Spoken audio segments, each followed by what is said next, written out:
Hi అండి, welcome to Kurra Varalakshmi channel and how to prepare the కరేలాకి సబ్జీ అండి.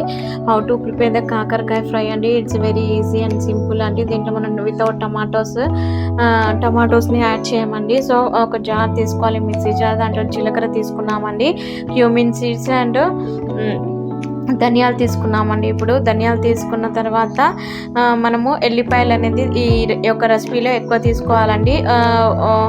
ఒక మొత్తం గార్లిక్ అనేది దాని పొట్టు తీసేసి వేసుకోవాలండి. వేసేసిన తర్వాత కారం అండి, కొంచెం కారం అనేది ఎక్కువ పడుతుందండి ఈ రెసిపీలో. కాకరకాయలు చేదు అనేది ఈ రెసిపీలో ఉండదండి. కడवा नहीं होता जी. एक बार ट्राई करके देखिए, आपको पसंद है तो लाइक कीजिए, शेयर कीजिए, కామెంట్ कीजिए, సబ్స్క్రైబ్ कीजिए. Thank you for watching and thank you for support అండి.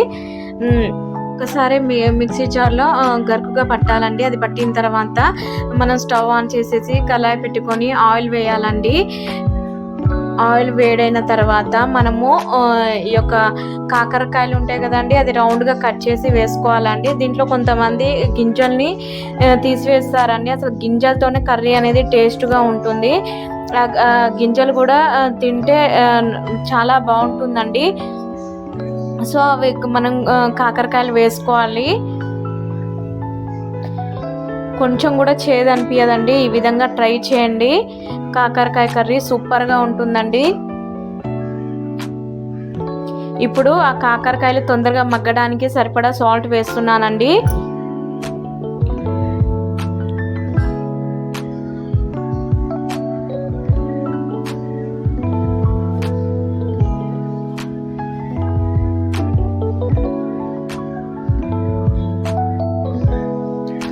సో సాల్ట్ వేసిన తర్వాత మంచిగా మిక్స్ చేయాలండి.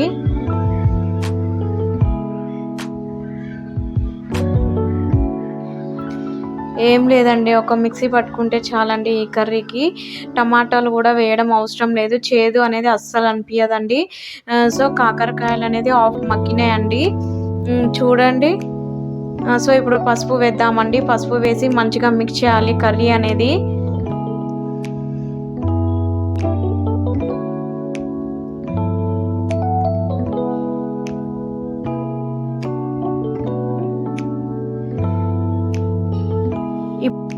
ఇది కోకోనట్ పౌడర్ అండి. ఒక 2 teaspoons 3 teaspoons coconut powder వేసుకోండి.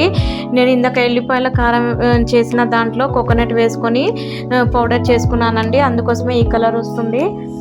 సో దాని తర్వాత ఈ యొక్క కారం వేసుకోవాలండి. ఇందాక మనం మిక్సీ పట్టిన కారం అనేది ఒక్కసారి మిక్సీ జార్లో 1 మినిట్ ఇట్లా క్రష్ చేసి మళ్ళీ దాన్ని ఆఫ్ చేసేయాలండి.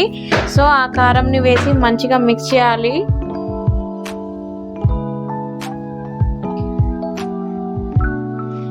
ఎప్పుడు ఒకేలా కాకుండా ఇలా డిఫరెంట్గా ట్రై చేయండి. వితౌట్ టమాటాతో కాకరకాయల ఎల్లిపాయల కారం అండి, చాలా సూపర్గా ఉంటుంది.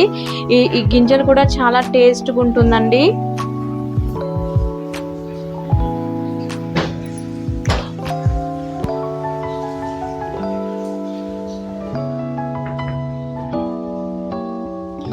చూడండి కలర్ అనేది ఏ విధంగా ఉందో.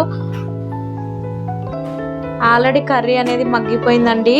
మధ్య మధ్యలో మనము 1 మినిట్ అయిన తర్వాత సిమ్లో పెట్టి కలుపుతూ ఉండాలండి. కాకరకాయ ఎల్లిపాయ కారం ఈజ్ రెడీ అండి. ఇప్పుడు మనం సర్వింగ్ ద బౌల్లో సర్వ్ చేసుకోవడమే అండి. करेला की सब्जी इज रेडी एंड देखिए, आपको पसंद रहता टमाटो नहीं ऐड किया मैंने. एक बार देखिए, आपको पसंद है तो प्लीज़ लाइक कीजिए, शेयर कीजिए, कमेंट कीजिए, सब्सक्राइब कीजिए. बहुत अच्छा रहता है ये रेसिपी, एक बार ट्राई करिए. Thank you for watching and thank you for support. కాకరకాయ ఎల్లిపాయ కారం ఇస్ రెడీ అండి. ఇలా ఒక గిన్నెలో సర్వ్ చేసుకున్నానండి. Thank you friends, thank you.